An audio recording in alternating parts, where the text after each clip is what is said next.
The New York Knicks master plan has been revealed by one of the Knicks legends as the team has a glaring issue that has to be resolved going into next season, or they will suffer a similar result, with now multiple targets emerging for the New York Knicks in a move that would help them in a multitude of ways, and we are going to break all that down. What's up, guys? Welcome back to Knicks Digest. It's Chris here. If you guys are part of that 74% that's not subscribed to Knicks Digest and you're watching these videos, make sure to subscribe if you're enjoying the content. We got multiple videos every single day like this one and much more in regards to the coaching updates as well. There's a lot going on with the Knicks right now, so you want to make sure to stay updated, and we will constantly be giving all you those updates. But let's jump into it. There is a lot to go over on this New York Knicks team, as we know it's going to be a busy offseason for the Knicks. Outside of hiring a coach, which is going to come first, the team jumps into a free agency that is vital for their success going into the future. As we know, Jalen Brunson is one of the best players in the NBA, and he has a solid core around him with Karl-Anthony Towns, OG Anunoby, Mikal Bridges, Josh Hart, Mitchell Robinson, Deuce McBride being the rest of that top echelon of the team that we know, as long as none of them get traded, which is possible, specifically Mitchell Robinson, but we'll get into that at a later date. What we're going to see is a team that needs to make some adjustments around the edges of this team. Now, yes, there's the Kevin Durant noise. Yes, there's the Giannis Antetokounmpo noise. But all that being said, personally, I don't think that's what the Knicks need, and neither does one of their legends who is very outspoken on the Knicks after watching them in the playoffs throughout the multiple rounds the Knicks made up until the conference finals. As Knicks royalty and one of the best players to ever put on the orange and blue, Carmelo Anthony, broke down what the New York Knicks do need to do over this offseason, and he was absolutely right when being asked about this and just discussing everything that has to happen with the Knicks, which is what fixes their problems, saying Jalen Brunson could score a lot easier if he got someone alongside him who could take that pressure off of him. Mikal is not taking the pressure off. OG is not taking the pressure off. Cat is taking the pressure off as a shooter and a big, but Brunson needs another ball handler alongside him, though. What if we're asking too much from somebody like a Mikal Bridges? Coby White's available. Lonzo Ball's available. I'll bring Lonzo Ball over here. It's a low risk and a high reward. And on top of that, he also said that I've been saying Lonzo to New York for a long time. Now when JB goes out of the game, Lonzo can spoon feed everybody. I'm not saying go get a superstar. He needs somebody else who can relieve that as a guard. Another guard that can relieve that stuff. The way that Halliburton got Nembhard. He needs a Nembhard on his team. Josh Hart is not a Nembhard. Mikal Bridges is not a Nembhard type of guard. He needs that type of guard who is very explosive. He don't need Giannis. Knicks don't need none of that. You need a backcourt today. And Carmelo Anthony is right. Now, yes, obviously you have a backcourt in the sense that you have Jalen Brunson. Melo is not disregarding that. Also, very quickly, when I was transcribing this off of Melo's podcast, transcribing Carmelo Anthony is an absolutely insane experience because we don't curse on Knicks Digest for the most part because of monetization issues. The amount of things that I had to substitute, the amount of words that I substitute in there, unbelievable. But on the topic of this and the New York Knicks in general, I agree with Melo 100%. I think most Knicks fans do. The Knicks don't need another superstar. They have one. He's right there. They have Jalen Brunson. They have Karl-Anthony Towns. The man was an all-star starter this year. Look, they have a good team. Nobody's denying that. Nobody's denying that the Knicks have a great team. They also have stars. The NBA is trying to punish teams for being top-heavy, or not even punish teams for being top-heavy. They're trying to punish you for creating a team full of superstars. And if that happens, what it's going to lead to is basically having a bench that's just not going to work out. If the Knicks trade for a Giannis, if they trade for Kevin Durant, they want to keep, obviously they want to keep Jalen Brunson, but they also want to keep Karl-Anthony Towns in the process. So what we're looking at is the team would be very, very, very, very, very top-heavy. Something that the Knicks already had a problem with, and yeah, they'd be better, or they'd be more top-heavy with better talent, but at the same time, that's not what they need. They didn't make the conference finals and lose because they didn't have enough star power. They didn't have a bench. They didn't have anyone to take the pressure off Jalen Brunson, who had to dribble the ball the entire time with a calf and an ankle injury. And I know everyone's injured. I'm not claiming the Knicks lost that series because Brunson was dealing with injuries. Obviously, the Pacers were banged up too. Every team's banged up in the playoffs. I'm not trying to make some excuse. I'm just saying that Brunson is the only ball handler on the Knicks, and he's going to feel that wear and tear. So there's so much pressure on him that, again, not taking anything away from the Pacers, what I'm saying is that the Knicks shot themselves in the foot by only having one guy who can really control the tempo of the game in Brunson. That was a Knicks mistake right there. Now, I know there's going to be people in the comments, and you're not incorrect, that yes, Tyler Kolek is being molded to do this. I'm not going to disregard that. Tyler Kolek is going to be an important player on this Knicks team who very likely will be in the rotation next season. And if you want to go that Kolek route, you could see if it works for the first half of the season. There's no reason why you can't do that. However, as Melo said, there are players available. Coby White's available. Lonzo Ball is available. These are guys you can trade for, and for good reason you should try to. You look at Coby White's contract right now. He's making good money. Next year, he becomes an unrestricted free agent. 15 teams will have cap space next year. The free agency next year is going to be wild. I know the last few years, it's mainly been older guys switching teams, the Paul Georges of the world, that type situation. That's changing. Next offseason is going to be wild, which means the trade deadline is going to be a bit quieter. Because of that, we're going to go back to more classic NBA of crazy off seasons and stuff like that. At least in 2026, we're going to see that with a bunch of guys coming off of deals.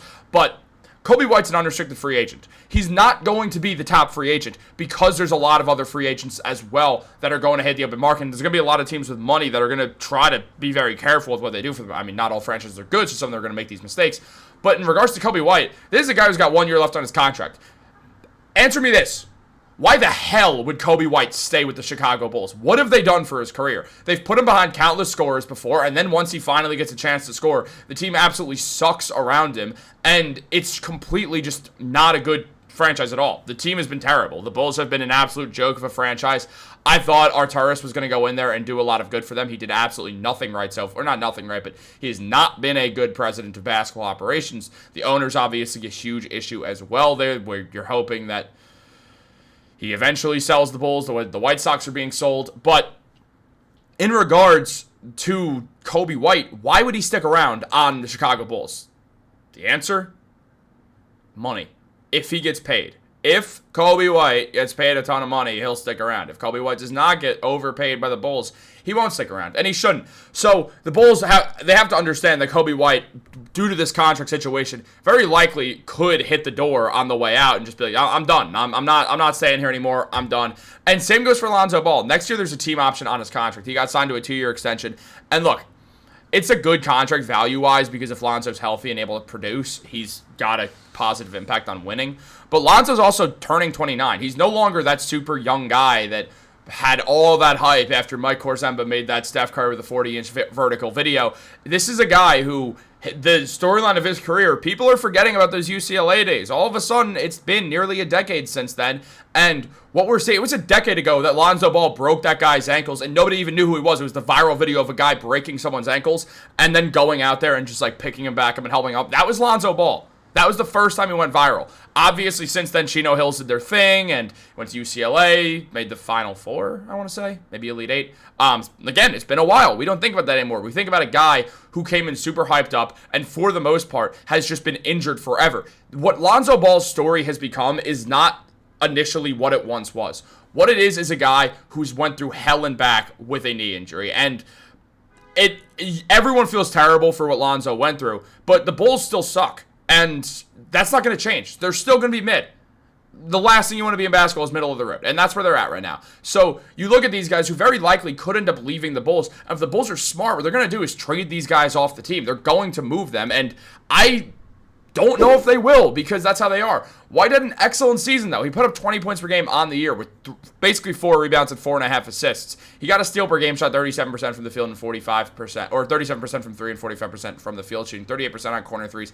Can control the tempo of an offense, can control the ball well, excellent scorer, excellent basketball player in general. And then you look at Lonzo Ball. His numbers were worse. Obviously, he didn't play a ton, but he is 6'6", so he gives the Knicks some more size if the Knicks are to go that route. Putting up 7.5 points, 3.5 rebounds, and 3 assists per game.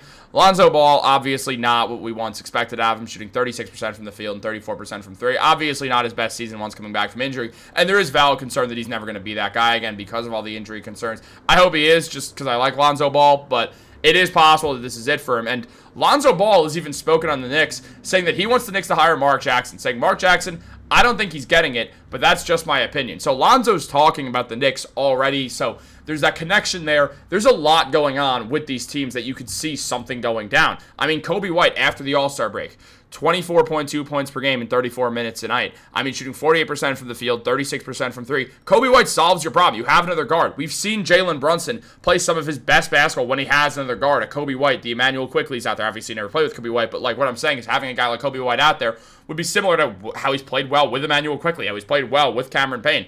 Lonzo Ball, same deal. Putting up 8.4 points per game last year in 24 minutes per game. Obviously, 3-point 7 rebounds, 3.3 assists. Numbers are basically the same anyway. The shooting, basically the same. He didn't have that jump after the All-Star break the way that White did, but it also means Lonzo's a lot cheaper. So if the Knicks do want to go that route, Lonzo can do what you need them to do. As Carmelo said, he could spoon feed the rest of this team. He could get them baskets, and the Knicks need someone who could take that pressure off of Jalen Brunson and dominate the ball. If there's one thing Lonzo Ball is going to be able to do, it's going to be control the tempo of the offense. The man's an excellent point guard. Remember, when Lonzo was coming in, he was not really compared to Steph Curry most of all. He was compared to Jason Kidd, because Jason Kidd could control the tempo like nobody's business. And since I mentioned Jason Kidd, and I didn't plan on doing this, this is just, it came to mind because I don't write scripts or anything for these videos. Next one for Jason Kidd. They want to do it. Lonzo starts to make more sense, that's all I'm going to say. But they're not going to go get Jason Kidd. Johnny Bryant's going to be their head coach. But with all this being said, the Knicks do need to find another guy to dominate the ball. If you want to trust Tyler Kolek, I'm not going to argue with it. I'm perfectly fine with him going that route. He's cheap, he's young, he's exciting, he's shown a lot of potential in the league, and truly, he's already on the Knicks, which makes things easier, and it makes you have to spend less money towards that second apron. And also, you don't have to trade for a guy making $10 to $12 million. There's one guy who makes $10 to $12 million on the New York Knicks. That is Mitchell Robinson. Are either of you guys trading, or are any of you guys trading for either of those guys, trading Mitchell Robinson for them? Yeah, I didn't think so, because it's Mitchell Robinson. What he does is way more valuable to the Knicks right now than getting another ball handler, something you might already have on your team in Kolek as long as he pans out, which I think he will, or you could go sign a... Oh, I just bit my tongue, dude. Ow. Or you can go sign a Tyus Jones, or... Oh, I want to curse. Or a Chris Paul or something. Dude, my eyes are watering. Look at that. All right. Guys, what do you think about all this? Should the Knicks go after that? Dude, that hurt. Oh, my God. Yeah, well, luckily the video was ending anyway. What do you guys think about all this? Should the Knicks go for them, considering the trade situation? Should they trust Kolek? Should they go in the free agent route? Is Carmelo Anthony even right? Let me know in the comments down below. Like this video, subscribe, turn on post notifications. My tongue hurts so bad.